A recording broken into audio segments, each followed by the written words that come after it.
This week we're exploring a dramatic Middle Eastern metropolis of Amman, Jordan.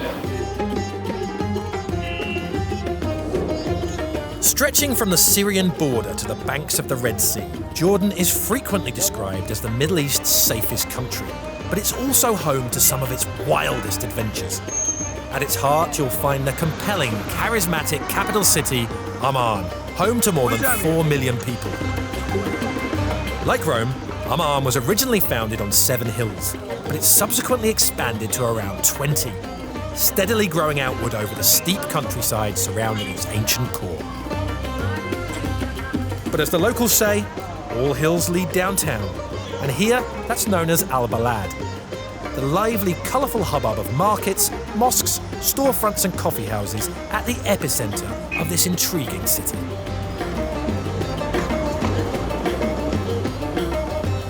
Buried deep in the boisterous downtown melee is Souk al-Kedra, where you'll find any ingredient you can possibly imagine and plenty more besides.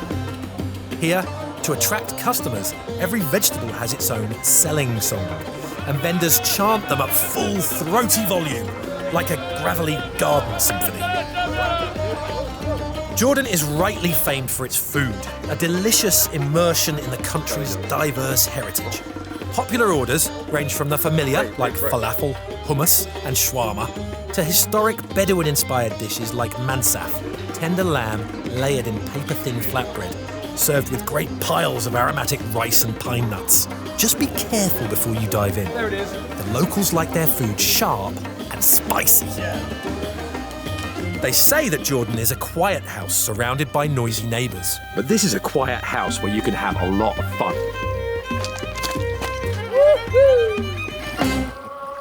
When you're staying in Amman, one of the most popular things to do is to take a day trip out to Petra. It's 3 hours each way, which makes it a long day trip, unless you have the cheat code. I had that poster of Indiana Jones and the Last Crusade on my bedroom wall, and now I'm finally going to Petra. I'm super excited. There's a little 10-year-old jumping up and down inside me right now. Woohoo! Sorry, Captain. Oh, yeah, there. Wow. Amazing. We're gonna visit the famous things, the gorge, the treasury, the colonnaded street, and then we will end up at the monastery with a beautiful 850 steps climb. Petra was the capital of the Nabatean Empire more than 2,000 years ago, a great ancient city that was subsequently lost for centuries in the remote, wind-blown deserts of southern Jordan. Rediscovered during the Victorian era, it is now considered one of the new 7 wonders of the world. The most famous of the colossal buildings carved from the cliffs is the Treasury, which emerges dramatically at the foot of a snaking slot canyon called the Seek. It just gets better and better, doesn't it? Yeah. The Nabateans realised that it was easier to sculpt buildings and tombs from the soft sandstone than to build freestanding structures that were vulnerable to earthquakes. In its heyday, Petra was home to around 30,000 people. Roman, Greek, Egyptian, Assyrian, all of these influences were into here. We've seen amphitheaters before, but this is the only amphitheater that is carved in the stone. Ah, this is the start of the famous steps. Exactly, 850 steps. 850. Yeah? All right, well, I've got my apple for energy. Great, great, great. So let's see what's at the top. Exactly. We haven't got much light left, have we? So we've got to race Yeah, to the I sun. had my banana, I have good energy. Let's go. Okay, Yalla. let's go. We're going to run Yeah. upstairs. It's rush hour on the monastery steps. And the traffic is hectic. Yeah. Oof. That's tough. That was really the last step. Khalas, that's the last step. Yes, we made it. Good job. Yes. Oh, wow. Surprise. Yeah, this is the most impressive of all. Hidden high in the hills above the rest of Petra, the monastery is even bigger and grander than the treasury, and a fitting end to an extraordinary day as the sun sets over this magical honeycombed landscape of palaces, tombs and temples. Hey, how you doing? Must be Aladdin. Nice to meet you, Jonathan. Meet you. Jordan might be an archaeologist's dream, but it's not just a relic of the past. It's very much a forward-thinking nation with a vibrant contemporary culture. And there's no better place to feel that modern pulse than Amman, an old city with a young heart that's rife with artistic inspiration, from its extraordinary street art, which you can enjoy on engaging private tours, to its creative music scene.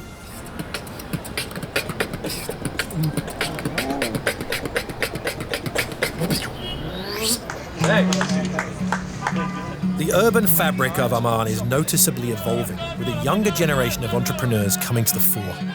One of them is Maria Haddad, who runs a business with her two sisters called Bait City, or Grandmother's House. When we were young, we used to come here to my grandmother's house, and from her we used to learn how to cook Arabic food. When my grandmother passed away, we decided we wanted to keep her house open and her memory going, and to teach guests the dishes that she used to teach us. All right. That's great. Parked in Amman's northwestern suburbs, the Royal Automobile Museum is one of the city's most popular attractions. And this was used by the first king of Jordan, the Emir Abdullah I. He became the first king of Jordan, the great-grandfather of His Majesty King Abdullah II. Its impressive fleet of historic cars ranges from presidential limousines to interstellar exploration vehicles, as driven by Matt Damon when he was here filming The Martian. One of the best things about Amman is that it's this big, bustling, brilliant city of 4 million people, but in just a short drive you can be out here in the middle of nowhere. Just over an hour ago I was having breakfast in the city, and now I'm standing on a ledge in the Great Rift Valley with the Dead Sea just over there and all of these massive canyons around me. So I'm going to explore a little deeper. Okay, so behind this granite here is where we're going, right? Yeah, exactly. We're gonna start from there, walk to behind the granite. We will find our first obstacle, which is the first controlled slide. After that, we will have our first nice waterfall. Great. Yeah. Well, I like waterfalls. I like slides, especially when they're controlled. Yeah. Yeah.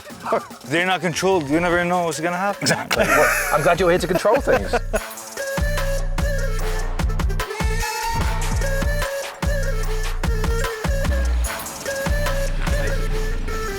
Getting a little bit more serious now, so time to bring in the hardware. Canyoning is not necessarily something you might expect to find in the deserts of Jordan. But just west of Amman, there's a series of spectacular gorges, gulches and ravines draining into the Dead Sea that are just begging to be explored. Well, it's nice and refreshing.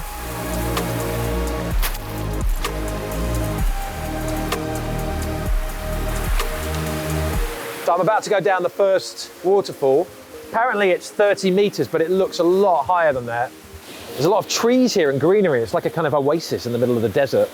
So I'm hoping that it's paradise at the bottom and not pain on the way down, because this is quite tight. What I hadn't previously appreciated were the outstanding opportunities for adrenaline and adventure across Jordan's ancient landscape. Not only are the canyons and crevasses around the Dead Sea an incredible amount of fun to hike and climb up, they're even more fun to rappel down.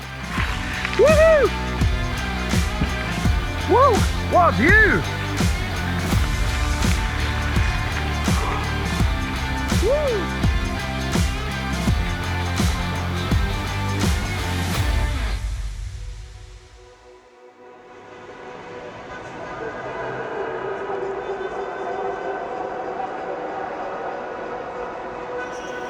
After a week spent in Amman and in Jordan as a whole, it's become clear that this is a really rich place.